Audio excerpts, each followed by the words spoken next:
Good morning, everyone, and welcome. I'm Joyce Narduli, President of the Citizens Club of Springfield. Today, I'd like to thank the Citizens Club sponsors and partners, including WMAY Radio, NPR Radio at WUIS 91.9, and the City of Springfield Audio Visual Department of the Mayor's Office.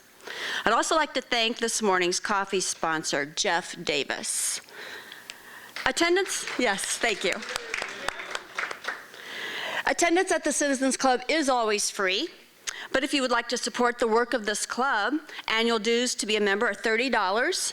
Coffee sponsorship is $120. Please talk to our treasurer, Chris Atchison, if you have questions or if you'd like to join the club today. This morning, it is my pleasure to introduce our keynote speaker, Angie Sowle. She's the CEO of the YMCA of Springfield. Our Springfield Y is celebrating 150 years in our city this year. Angie will share her personal journey from the YMCA as an intern to its CEO. She will discuss the Y's mission, highlights, and so much more. Angie, thank you for being here this morning, and we do look forward to hearing from you.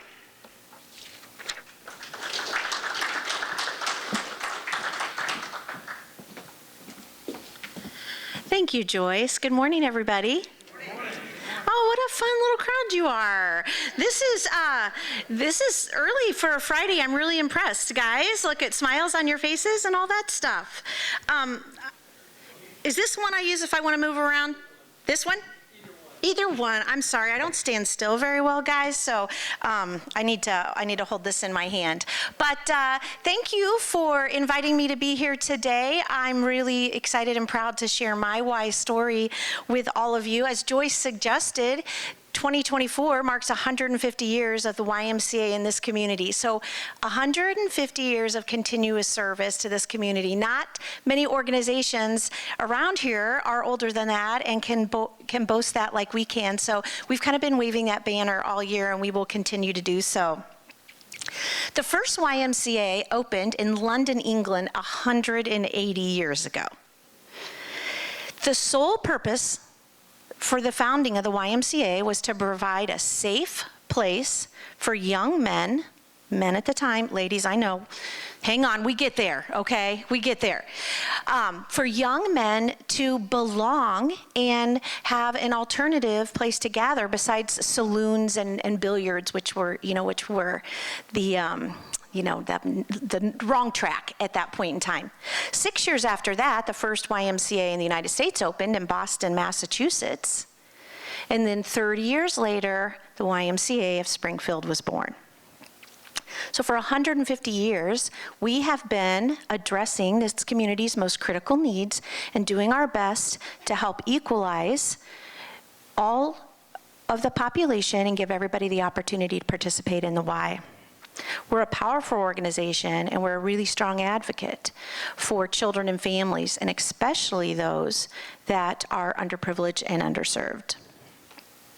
Our history is long and rich and deep.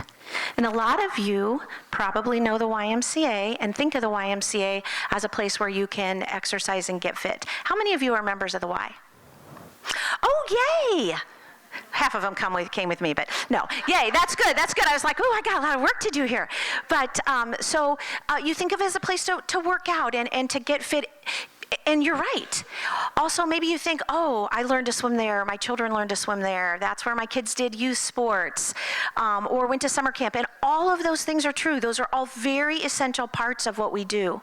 But there's so much more to the YMCA than those things, and a lot of things that people don't know. For instance, did you know that the YMCA is the number one first-time employer of teenagers in this country? Did you know that? Teenagers, you're welcome. Right? Okay, also the number one swim instructor, number one child care provider, basketball, volleyball, racquetball, organized camping, and the USO were all started at YMCAs. Did you know that? I know, see, we're really proud people. The first Father's Day ever celebrated was celebrated at a YMCA.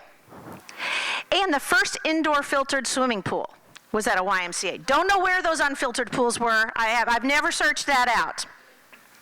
As a charity, we work really hard to ensure that everyone has the opportunity to participate in YMCA programs. So regardless of your ability to pay for services, you are welcome at the YMCA. We serve more youth in this community than all the other youth service organizations combined. Last year, we raised and distributed just over $551,000 worth of financial assistance so that people who want to participate in YMCA programs but can't afford to do so on their own can participate in the Y. We're not a government-funded agency, so all of our fundraising efforts are very grassroots. But $551 was raised and distributed to needy members in this community last year. And as impressive as that sounds, that's not even really the most important part about that. The most important part is that behind every statistic or data point about financial aid is a child or a family in need. And it's the Y's ability to help address those needs. That's really the heart of our organization. That's what fuels our spirit and ignites our passion. It's the why, W-H-Y, of our YMCA. I was a YMCA kid growing up. I'm from a small town in Iowa, and the YMCA was always part of my life. Part of my family's foundation for child rearing for myself and my siblings was church, school, Y. So the Y was always part of my life. And I did everything imaginable at the Y. Youth sports, swimming, it was one of my first jobs. I coached there. I took baton twirling. Now, sadly, that's true. That is actually a true statement. Took baton twirling, but my first love was gymnastics. And I was a competitive gymnast and did that my entire childhood through my YMCA. I went to college at Northeast Missouri State. It's now Truman University in Kirksville, Missouri. And though the Y was always part of my life, I never gave it a second's consideration for a career choice. I think because it was always part of my life, it was just kind of always there. I never even looked at it as an opportunity to make a living. But my dream was to run a gymnastics studio and to train elite gymnasts and elite athletes. That was my dream. So I'm just wondering if anybody in the audience wants to guess how many Olympic athletes, not even just gymnasts, but Olympic athletes of any kind have come from Keokuk, Iowa. If you're thinking 0, you're right, okay? If you're thinking 0, you are right. But that was my dream. And I went to college to pursue that dream. And I have the kind of parents who let me dream that dream. So you know that they would sit up at night thinking, oh, what is she doing? I mean, surely she's going to figure this out eventually, right? But they were just those kind of parents. They're still those kind of parents. I'm lucky enough that they're both still with me. But they were a you be you kind of person. And she'll figure it out. She'll figure it out. So I know what you're thinking. You're thinking, oh, isn't that sweet? They're really nice parents. And they are. They're beautiful, beautiful people. 2 of the best human beings I've ever known in my life. But let me tell you a little story about having parents who let you be you and dream your dream, okay? So I was born 13 months after my older sister. So who, from all accounts and storytelling, was absolutely perfect. And then there was me. And I couldn't sit still, stand still, pay attention, or really be obedient in any way. I mean, at least that's the rumor, you guys. I can't substantiate that in any way. But including, I would not sit still and let my mom comb my hair. So she said, well, all right, then you can just wear it short. And I mean really short, you guys. Like my hair was so short for so long, and all I wanted was long hair, long, beautiful hair like my sister, my older sister.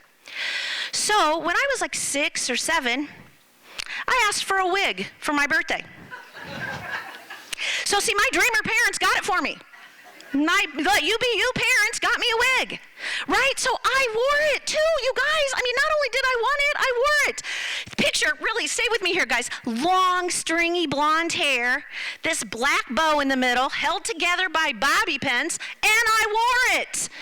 I was not allowed to work at school or at church, and of course I couldn't work at gymnastics practice, but I wore that wig. So there's the downfall of parents who let you be you. I really don't know what happened to that wig, you guys. I don't know if one of my siblings said enough is enough and got rid of it. I'd love to tell you that I wised up, but I'm not sure that was really true.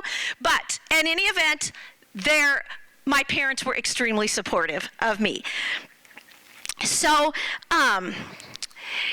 I had to do an internship. Again, I went to school at Northeast Missouri State. I had to do an internship between my junior and senior year of college.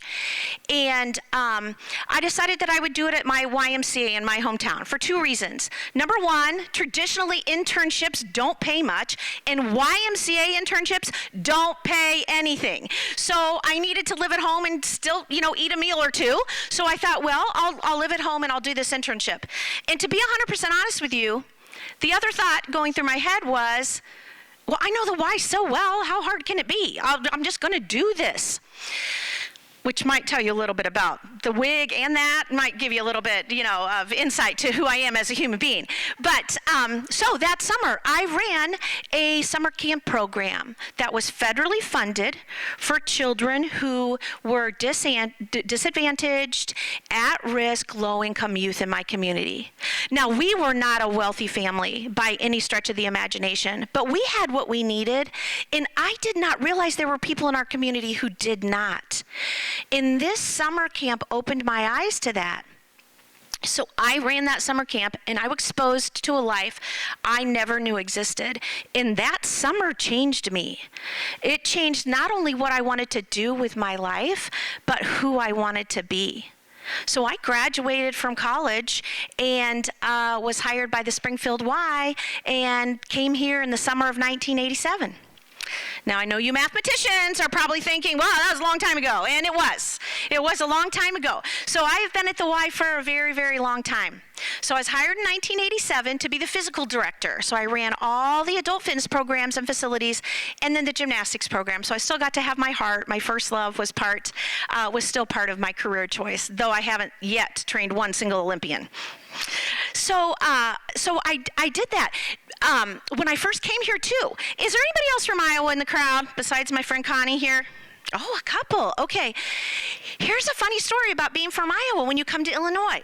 So I would meet people, and I'm young, college grad, and it's kind of just natural progression of conversation. People would say, hi, are you from Springfield originally? And then I would say, no, I'm not. I grew up in a small town in Iowa. And they'd say, oh, where? And I'd say, Keokuk. And then they would say, oh, do you know Nancy Smith? And I'd say, no, is she from Keokuk? And they would say, well, she's from Iowa. And after being here for a couple of months, I realized people in Illinois think people in Iowa all live on the same farm in the middle of a cornfield next to each other. So if you thought that, it's okay. You don't have to admit it, but now you know the truth. So you can help dispel that rumor. We live in houses, on streets, in neighborhoods, just like people from Illinois do.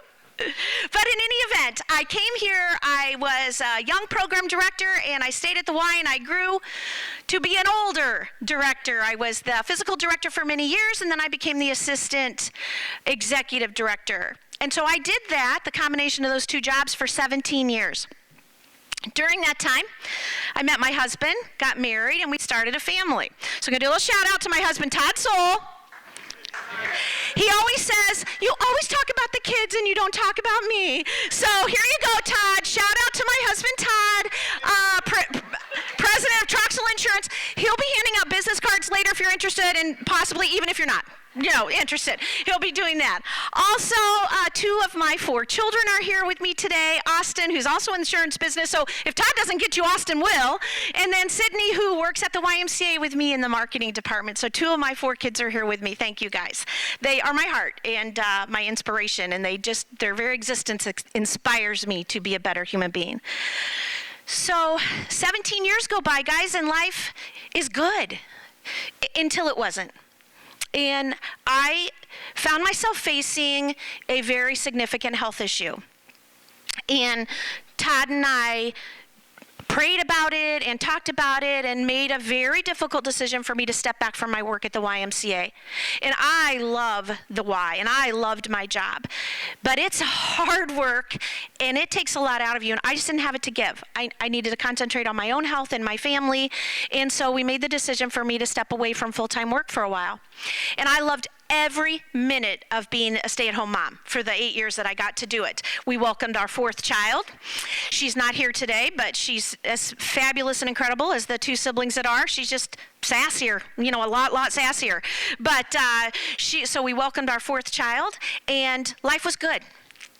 And then, as they say, all good things come to an end, and it became time to just re-enter the workforce. We had one in college, another one approaching college, and the reality of being a one-salaried family just was seeping in, so it was time for me to return to work.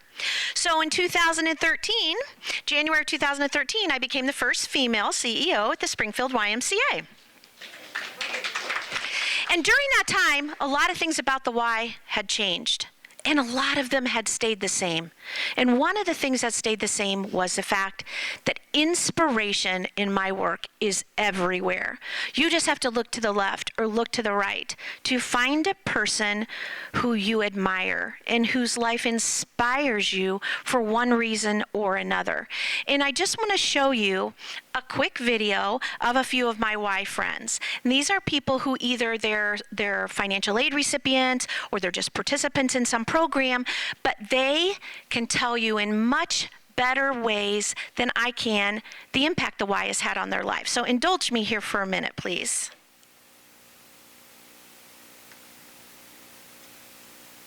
Fran? The Y is community. It's an outlet for sports, friendship, family. I think the most part that I liked about camp is playing with everyone. Basically just being me. Camp is just where you can be yourself and people will respect it. It's just watching all the kids enjoy these new fields. Being able to play with other people that you don't know that you can actually make friends with. Watching them grow each week get a little bit better, to see them have fun playing soccer, playing a sport, it makes them want to continue on and play that sport down the road. What do you want to do when you grow up? Probably be a doctor. To pass the swim test. A policeman. Why? Because I like going past the speed limit. Police officer. Mm-hmm. Why? Why do you want to be a police officer? Because I want to help other people. I had a dream set to be a project engineer because I'm a very creative person. I love to build things. A game creator or work here. I can inspire more kids to do what they like to do and have more fun. Without fun, we would all be miserable. And fun is a key part of life. Rylan started coming to the YMCA about 4 to 5 years ago. I always saw the other girls being good. I was like, what's that called? And they said team, and I said, can I be on team? And they said, you have to work for it. So I started to work harder, and I got on team. She lives for gymnastics. She is really connected with the coaches. She has really connected with the peers. She has excelled in school from it. She absolutely adores Megan, who's the director of the YMCA gymnastics, and all the other coaches. She loves them, and that's all she talks about. My goal is to get at least 1 gold medal. We, about 6 weeks ago, lost our home and everything that we own in a fire. And the house fully caught fire, and the kids had to witness that.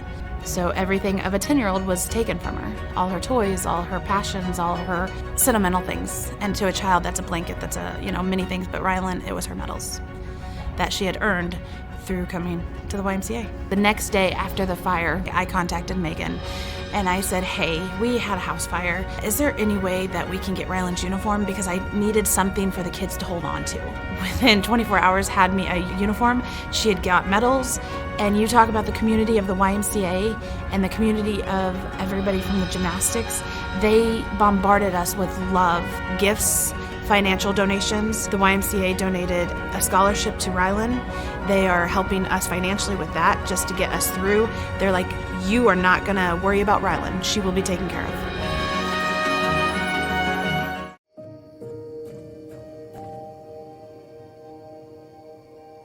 She's 9. She was born with congenital hydrocephalus. She has an issue with balance, and she's overcoming it.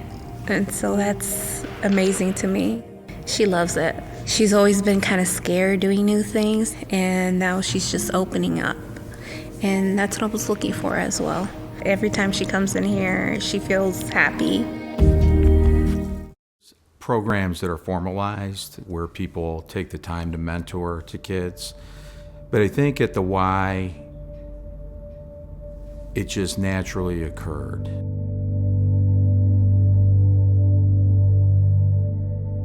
In 1991, I joined the YMCA, and I really found a sense of community. It gave me an opportunity to meet people that I would not have met through social circles. My mom worked at the Y, and so every day after school, I would take the bus, get off, and go straight to the Y. I was swimming lap lanes on a Thursday night. At the same time, Gary and another young man would be in the family area playing. He sees us in the pool having fun, and he starts messing with us in the pool, and it's kind of just, we were all joking around. And every time we went back to the pool after that, we'd mess with each other. From that moment on, I'd go to the pool, we see John there, and we're like, oh, it's gonna be a fun time. It was something that I was missing at the time. I didn't really have like an older male figure in my life, and he saw that there was some sort of guidance and mentorship that he could provide to me that I didn't have. I was just present. We were running errands on a Saturday, getting the car washed, maybe cleaning out my garage, going to the Y to play basketball.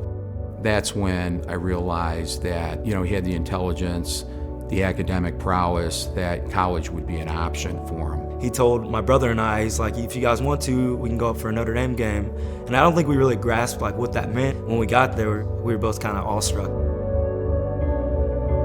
Coming from a family that didn't have much growing up, I hear the name Notre Dame and I'm like, I don't think that's a place where I could go and succeed. But I had John on my side telling me, you can do this. Like, this is something that is attainable for you. And I think that was a big part of me deciding to go to Notre Dame. So I was first generation college and law school, which is something that I'm definitely proud about. I know it's something that anyone can do if they have the right people in their life pushing them to reach their full potential. My opportunities probably would have been a little bit more limited if I didn't meet John and forge that relationship early on through the Y. Meeting him definitely helped me expand my horizons and reach higher goals that I might not have reached for had I not had that relationship and those opportunities introduced to me through John. The impact this has on the underprivileged kids, I think every business, every individual, if you really support this community, I would encourage anybody, whether it's a small gift, a large gift, to consider giving to the Strong Kids campaign this year.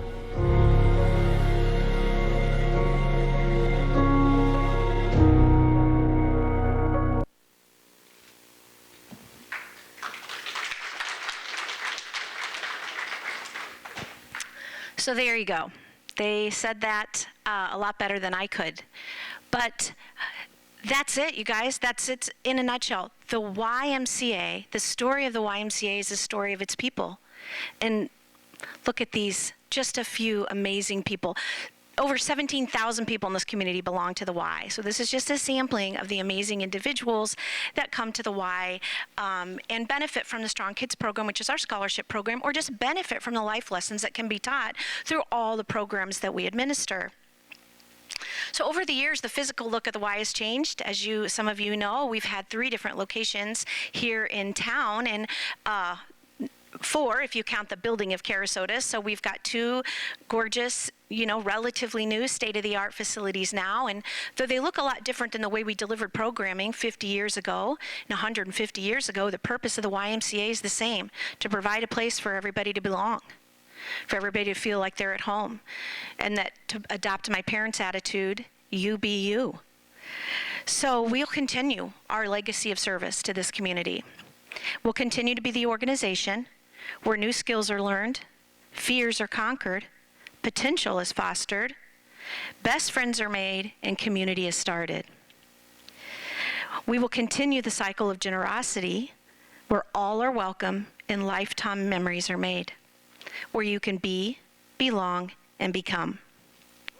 I'd like to close, if you will, with a prayer. If you know, the YMCA stands for Young Men's Christian Association, so we get to pray. And we do.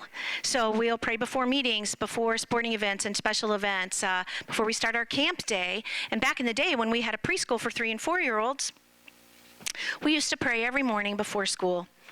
And if you distill that down to 3- and 4-year-olds' understanding, praying is talking to God.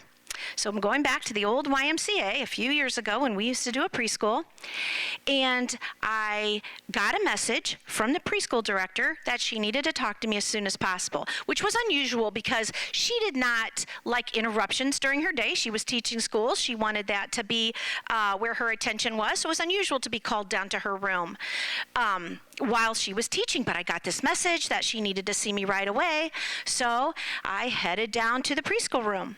Meanwhile, on the other side of the door, she was gathering the attention, trying to get the attention of 3-year-olds, and they were going to start their day by a prayer, by talking to God. So I get down to the preschool room, and I open the door to come in to see what she needs, and one of the little guys says, "Oh, I never knew God was a woman."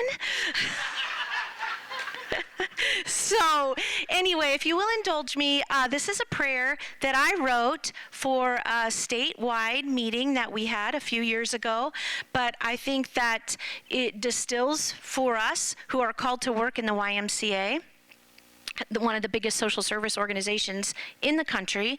It kind of distills down who we see ourselves as being and the people that we serve. It is called We Are the Ones. We are the ones, we know this to be true. Their hopes for a better future lie with me and you. Their struggles may be different, their challenges diverse, but we are called to help them. Their wounds we are to nurse. Please bless us, Lord, and guide us, and show us all the way, so we may have the wisdom to do your work each day. Let us be your hands, Lord, your eyes and your ears too, so we may share your strength and love in all the work we do. Bring us those who get straight A's and make the football team, and bring us those who'd love a chance to find out what that means. We want those who pout when punished and cry when their goldfish die. And we want those who don't have anyone who cares if they tell a lie. We know your children come to us when they are lost and without direction. Please help us to lighten their load with your warmth and your affection. Bring us those who hold our hand because they're used to a loving touch, and bring us those who hold our hand because they have no one else to trust. We ask you for your guidance, your wisdom, and your grace. In each of those who come to us, may we see your loving face. Please bless us, Lord. Show us all your way, so we ensure their tomorrow is better than their today. In Jesus' name we pray. Amen. Thank you all. You guys have been a great audience. Thank you for giving me the opportunity to share my story and talk about the why. I'm glad to take questions if anybody has any. I do. Is this on? Do you want this? Well, no, not really. Okay. Thank you very much. Let's give her a round of applause. That was great. I have a few questions that I don't think the audience maybe knows about. One of them is the nutrition that you guys handed out with a sponsor, which was Blue Cross Blue Shield. Can you tell us what happened that day, the health fair, which isn't an only day, but could you tell us about the health fairs you do? Sure. Yeah, we often see ourselves as a conduit from other organizations who want to reach a large mass of people, right? Again, 500,000 people pass through our doors every year. So our opportunity for impact in this community is really second to none. So one of the groups that we've partnered with is Blue Cross and Blue Shield. And in one of the programs that we do is in the summer, the farmers market on Wednesdays. We would take that food that was left over, bring it to our Y, and then just give it out to people in the community in need. And Joyce, what she's referring to is Blue Cross Blue Shield provided food packages for us, fresh produce, which you know is expensive. And it's the first thing that you're going to chop off your grocery list if you don't have enough money to feed your family. So they put together bundles of fresh produce, fruit and vegetables, possible, and we handed them out to community members. We've also partnered with Hy-Vee, so we'll give a gallon of milk and a coupon for meat, and we've handed out thousands of pounds of food to needy community members throughout the years, and in the last few years, just since our new location, with partnerships from other agencies, Hy-Vee, Blue Cross Blue Shield, the food bank, because we are a good conduit for large gathering groups of people, and especially those who might be disadvantaged or be struggling a little bit more than some of us. But you just couldn't walk in and pick up a box. Well, not every day we don't have fresh food. No. You had to go the bingo card route with all the others. Yes, you did. In that instance, you did. In that instance, yeah, you had to do, it was a little kind of like a scavenger hunt, a bingo. You went to different places in the Y, and you got a check mark for seeing them. Our goal was to show people the organization. We're very proud of it. And then you could, once you got bingo, then you could go pick up your food bank, but you could pick up your food box. But we have done a lot of those drives where you just have to come. We're not asking anybody to prove it. If you're there and you're waiting in line before we're ready to serve food, you get food. Yes, so it was fantastic. You had to go into 2 large rooms. They had so many vendors the day I was there, and in order to get that wonderful box of fresh fruit and vegetables, and it was very heavy, a big box of food, you went to each vendor, and they were health-oriented. So it might be the Alzheimer's organization, or it might be the hospitals, or Springfield Clinic, or it could be daycare providers, or foster care, looking for foster care people. Rooms full of vendors who were giving information out with brochures and other handouts to make sure that you understood not just about what the Y provides, but the entire community of people that offer assistance. So it was a great venue. My next question is about your soccer program. I was once told you had the largest Y soccer program in the nation. Is that true? I don't know if that's still true, Joyce. At one time it was true. Competition has cropped up, and so we have we're a little bit more diversified around the community than others. But when we started talking about celebrating our 150th year, we were doing some research, going to the archives and brushing off the old books and trying to just kind of figure out who we used to be, compared to who we are now. And we can trace every single soccer program in Illinois, we can trace their roots back to the YMCA. Every single one, colleges, high schools, and rec. And how many kids are participating now? We have about 2,000 a year that participate in our youth soccer program. And if you're not familiar with our facilities, a couple years ago, we developed our own soccer fields right across the street from Carasota's. We'd been playing at UIS for a really long time. And the plan when Carasota's was built was always to develop sports fields there. And so we just decided one day, there's no time like the present, let's do it. So now those kids and parents, because, all 4 of my kids played soccer, I drove all the way out to UIS twice a week, once for practice, once for games, for them to play. Now it's really convenient right across from Carasota's, and we get a lot more exposure for it, and it's really, really fun to watch. And you still have a camp out at Lake Springfield? We do. And could you explain how that works? How many kids go out there? What do they learn? Okay, we have a property at Lake Springfield. We call it Wakanta, and we have 26 acres out there of beautiful, beautiful waterside property. And we have a lodge and a gorgeous facility there. And we have a day camp. We're not a resident camp, so there's no place for kids to spend the night, but we have a day camp there. We bus kids there. We bring them back to the Y. We have several locations around the city in which we do summer camp. So we have about 400 kids a week in summer camp. A little bit like a small school, honestly. But at our Wakanta property, we have about 100 kids a week, and traditionally, about 75% of them come from low-income disadvantaged homes.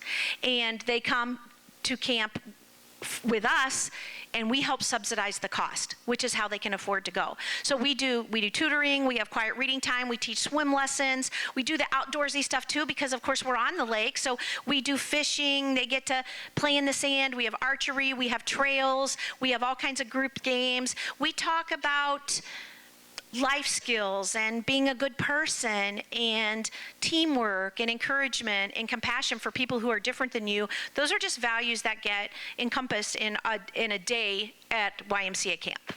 And also, I think there's boating. Archery? We have archery, and we have canoes. Yep. So we have kayaks too, but only the counselors get to go on the kayaks. That's because if the canoes go awry, they can get there a little faster in the kayak. So they use the kayaks, but we do have we have canoes too, and we don't let the kids swim in the water there at the lake, but there are water activities like fishing and canoeing. Can you tell us of the 17,000 members you have in Springfield, how many of them are the Healthy Kids Program recipients? The Strong Kids program, last year we had about 1,500 kids and their families that were supported by the Strong Kids Fund. Pre-COVID, I'm so tired of talking about pre and post-COVID world, but right, we are, because it really affected all of us, and it affected our business as well. Pre-COVID, we were closer to 3,000, and it's just, I don't know why, to be honest. We have the same program. We try to say that 10% of our membership base, that's where we like to stay. 10% of our membership base is there on a scholarship. So we're still working our way up to that, but we are accessible to anybody that comes in. We have a sliding scale. So if you come in and you see you need assistance, then we use the Department of Human Services poverty guidelines, and we plot you on this scale. But if it tells us that you should pay $20 a month, and you say, we just can't do it. We've got medical bills, or, a child with special needs, or whatever it is, then everything is a face-to-face individual. We just want you to participate in the Y. So if that level of assistance isn't enough, then we'll provide more. Tell us about pickleball. Pickleball, how many of you play pickleball? Okay, all right. We don't have enough time for all the pickleball requests, but it's huge, and it's not just an older person sport. I think that was kind of how it started, but younger people play pickleball too. And it doesn't matter how many hours we devote to it at either one of our branches. My branch directors here, Joey and Kinsey, would tell you it's not enough. People want more. But we do so much programming, and quite literally, we do programming for infants. Our oldest member is 99 years old. So there's literally something for everyone. So we have to split the time in the gym with pickleball, with basketball, and volleyball, and youth activities, just like the pool. If you're a lap swimmer, you think there's too many lessons. If you want to take lessons, you think there's too much lap swim. We do our best to balance it all, but yeah, pickleball's a big thing. I want to ask you about the older people. You said the oldest is 99. I'm in a Zumba class usually on Saturday mornings, and we have a lady that's well into her 80s who's always there. Do you have a lot of people that age that are active at the Y? We do, and I will tell you this, Joyce, and I've got a couple of them here in the front row. Don't mean to point you guys out, Connie and Larry, but Connie and Larry.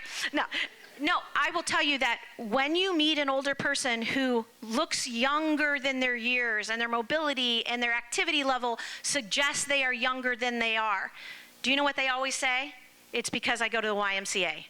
So yeah, we have a large group of, active older adults. And the thing too about the Y, and you guys might have somewhere else to be, but I could talk forever about all the things that we do, because that's how much we have to do. But if your mobility is that of a chair, then we have chair classes where you can sit and work your upper body and just move, right? Because in the end, that's what keeps you young, is movement. So we have those who are really, healthy and agile and have a lot of mobility. There's classes that challenge you, and then there's classes that will meet you where you are in your activity level, anywhere along that health spectrum. I want to ask you about funding. I know that the Strong Kids program gets funding from a lot of the people in this room. A lot of volunteers go out and solicit donations that help with the programs, but do you get other grant funding from the federal government or state government, or how else do you fill your budget? We're not federally funded.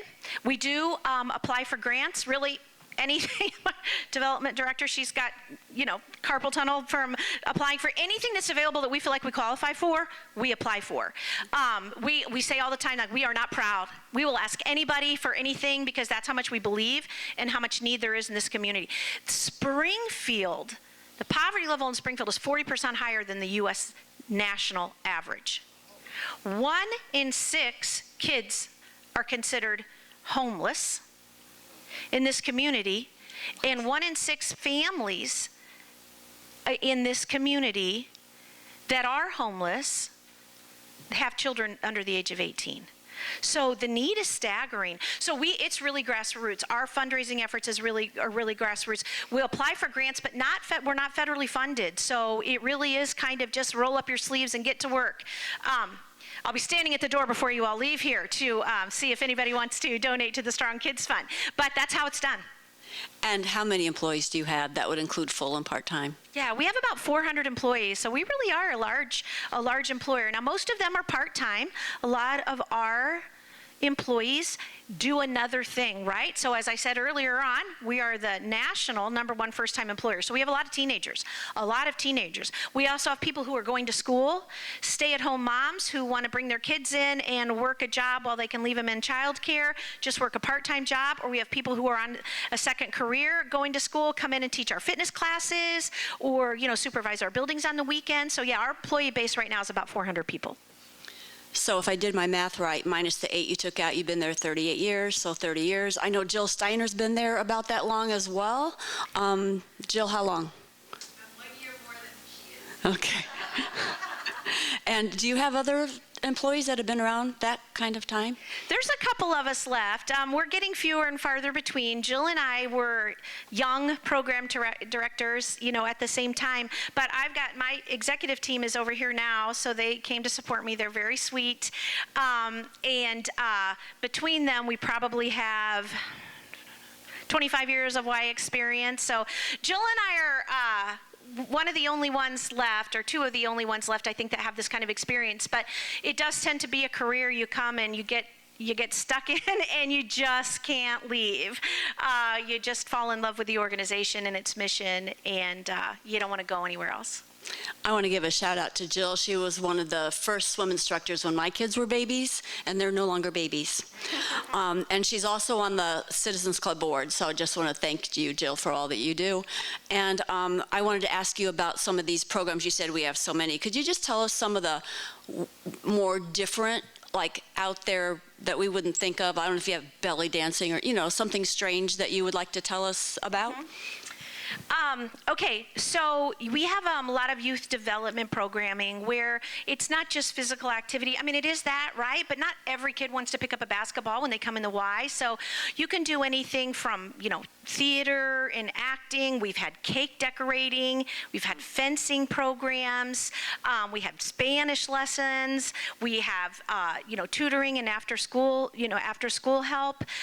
Of course, we have swim instruction, but we have two programs that we do that are completely subsidized by the Strong Kids program.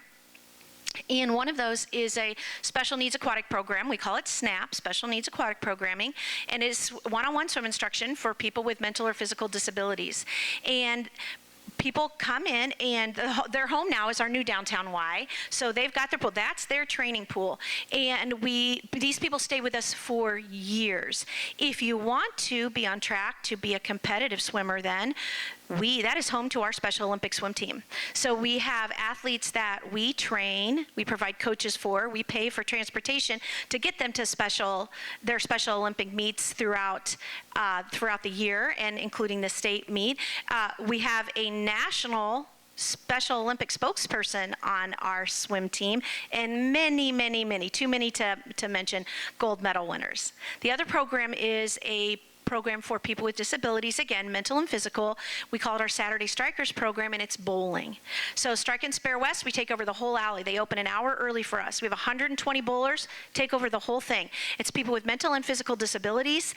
It's the most amazing thing you will ever see. If you're ever down and you need an uplifting, inspiring thing, go to Strike and Spare West on a Saturday, because it's incredible. But again, we provide transportation if needed, shoes, shoe rental, ramps. So we've got visually impaired, we've got people with mobility or strength issues, we've got the bumpers up, and we have the largest Special Olympic team in downstate Illinois for bowling.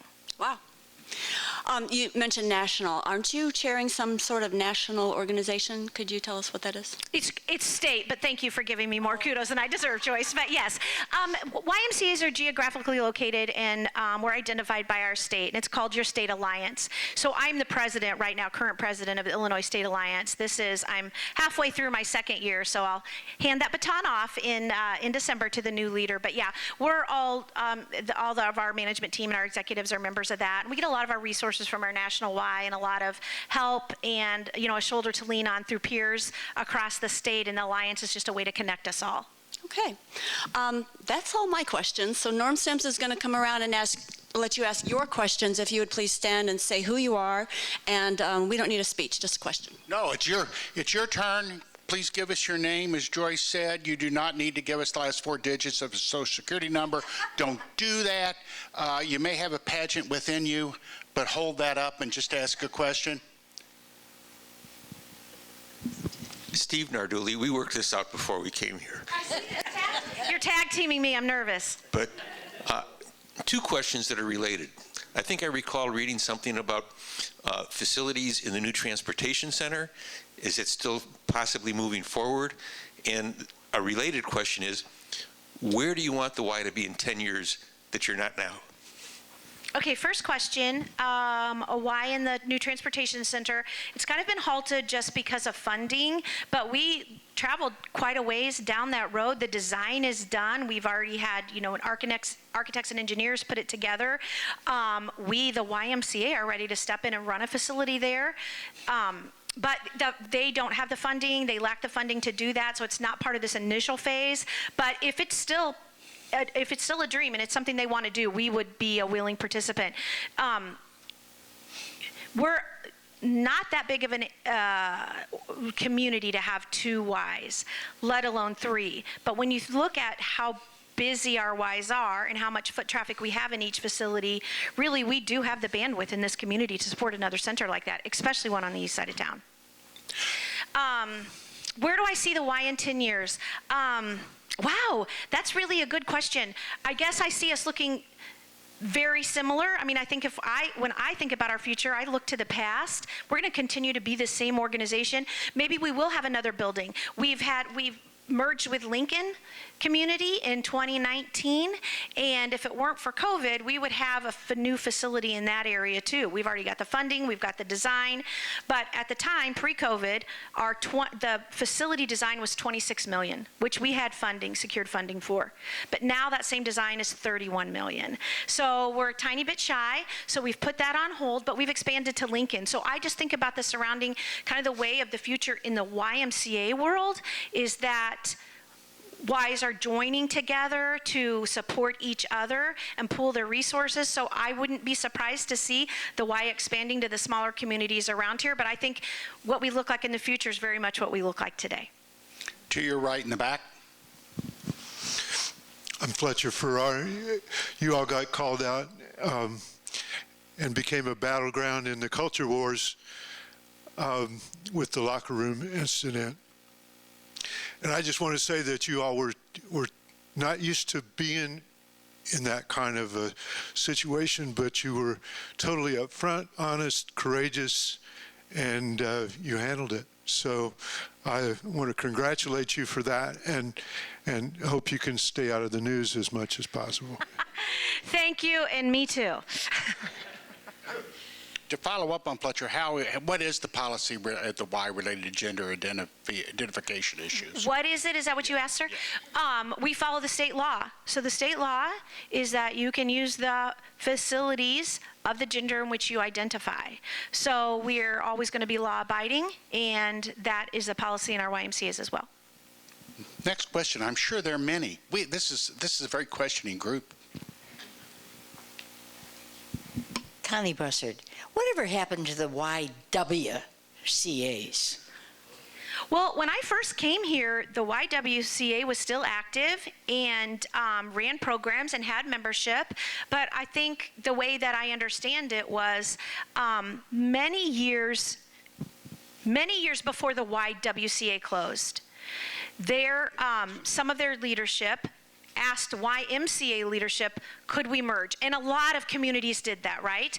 And they had some very strong feelings on their board of directors that if those organizations merged, that the YWCA would cease to exist. It would only become the YMCA. And I don't, that's not wrong. That really is what happened. But there were some people who were very persistent in saying, no, we want to do it on our own. And they just ran out of funding. So they just couldn't keep their doors open. And eventually they had to close the organization completely. To your left in the back. Kent Redfield, what did you as an organization learn from going through COVID, and what would you like to tell the general public about coming to the Y and being in your facilities? Well, we learned a lot of things, and some of them are really good. Some of them were really hard lessons. But I think one of the utmost things that we learned was a lot of people started exercising and working out in their homes, and maybe even in their neighborhoods, when the weather was nice. And you can do that, and you have to be a really disciplined person, but you can be physically fit in a situation like that. But social fitness is real, and we are social people. Human beings are social people, and they need to gather. They need a place where they can go and be amongst peers and feel uplifted and share a laugh and a cup of coffee. So there was a lot of talk amongst that in the health field industry, like, oh, gyms are never going to recover. They're never going to get themselves back where they were.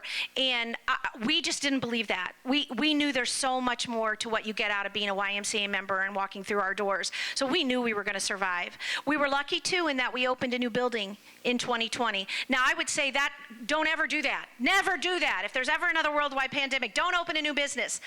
Because we just got off to a really slow start. But the other side of that was there's certain people in the community who are just going to come because it's the new place, right? It's beautiful, it's shiny, it's gorgeous, it's state of the art. It doesn't look like something from Springfield, Illinois. So that attracted a certain number of people too. The other thing that I will tell you, and I'm not just saying this because they're here, but I will tell you that tough times don't last, but tough teams do.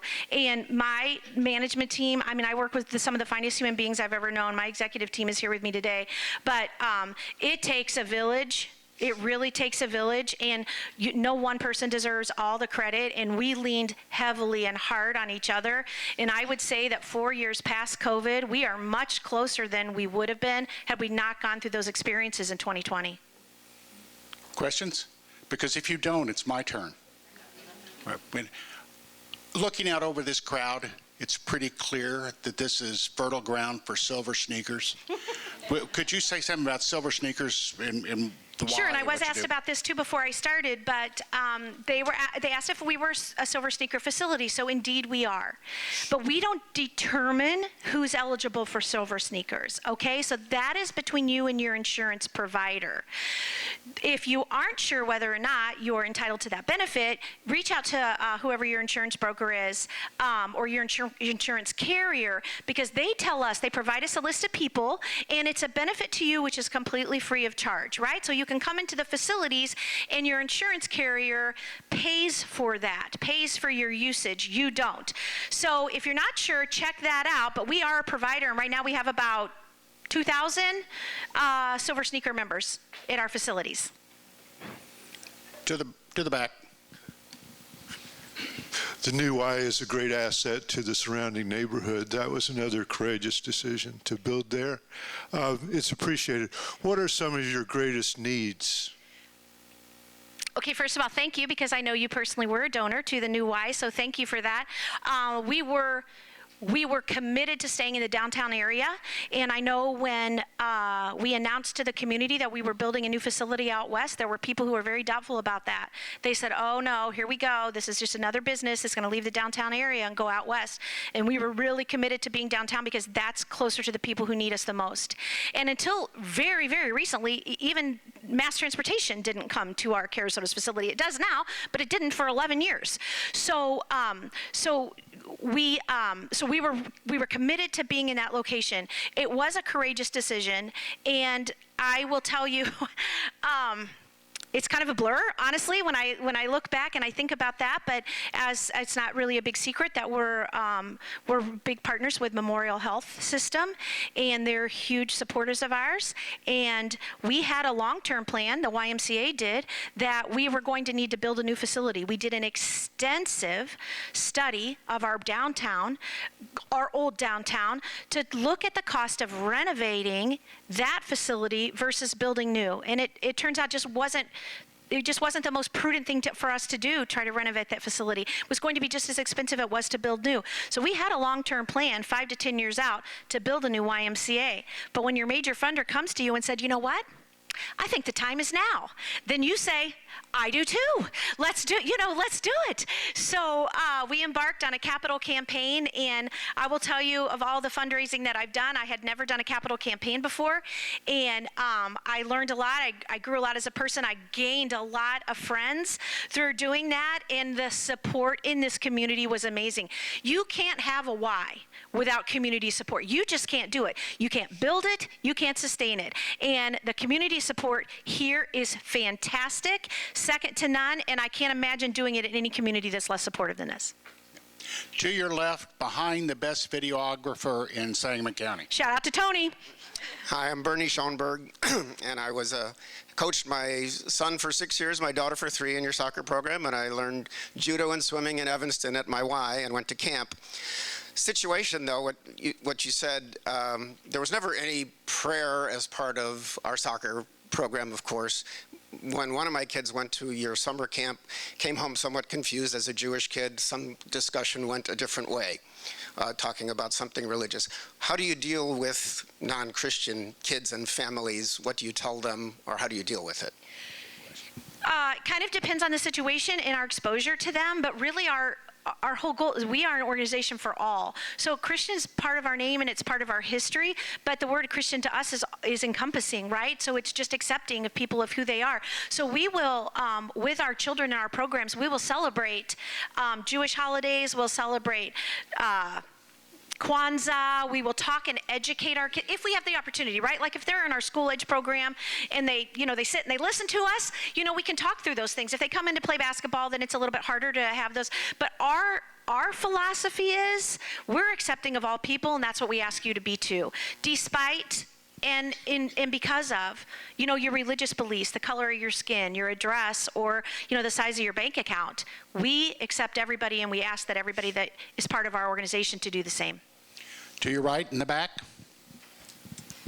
I'm Karen Witter. I met my husband in 1978 at an exercise class at the old YMCA. I know you did. Congratulations on that. I give you credit for not leaving a derelict building downtown and tearing it down and turning it into green space. And I know you don't own that anymore, but can you tell us what's happening with that and what are the plans for the future? Okay, so again, we were committed to staying in the downtown area, and we were committed to not leaving a derelict building. And people were afraid we were going to do that. And that is what happened to the YMCA for a very long time. And so people were very, very sensitive to that. So as part of our fundraising campaign, when we looked at our total overall goal, we embedded the $1.2 million it would cost to level that old building and turn that into green space. So it was never on the table to leave it. We were always going to take care of it. What we did was we gifted that then to the state, and we've heard, there's plans again. 2020 happened and it changed things, but plans to expand the Dana Thomas House, maybe a gift house, a carriage house, a visitor center, something like that. So I don't know exactly what the plans are now because obviously that hasn't happened yet, but that was always our plan, was to gift it to them, and we did that. Questions? Madam President. Thank you, Norm. Can you tell us how to find all those programs? Like, do you go to the Y website? How do people get more involved and engaged at the Y? Yes, great question. Thank you, Joyce. SpringfieldYMCA.org.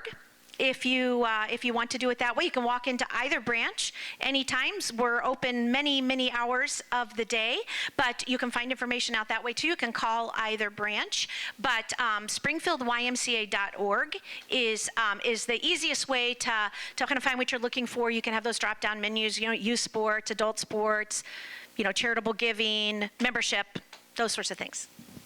Great. Let's give Angie another round of applause. Great job today. Thank you so much, you guys. You've been a great audience. I would be remiss if I did not mention it's our 150th birthday, and we are having a big fancy party on November 1st at the Crowne Plaza, our first gala, if you will. So we're not traditionally fancy people, but we are going to be real fancy that night, and we would love to have you there. So these are up at front to the table where you signed in. If it just has the date on here, it has a QR code that you could find out more information, but we would love to have you come celebrate with us. I promise you, this is just a glimpse glimpse, this video of some of the inspiring stories you'll hear. Plus, we'll have a lot of fun. So thank you for that. And then last, the other piece of material that I have that's up front. This is a Strong Kids brochure. This is our annual giving campaign. So we always have our handout. That's what we say all the time. We always have our handout. So if you're so inclined, this is a little pamphlet in which you could learn a little bit more about where our charitable giving goes and give you an opportunity to donate to the Y. So with that, thank you. You guys have been a great audience. Thank you so much. Thank you, Angie. And our next program is going to be September 27th, and our guest will be Mark Mahoney and others from the Independent Coalition for Our Neighborhoods. Their mission is to improve the quality of life for Springfield neighborhoods residents in a variety of ways. So hopefully you'll be here the 27th of September to learn more about that. So thanks, everyone. Have a great weekend.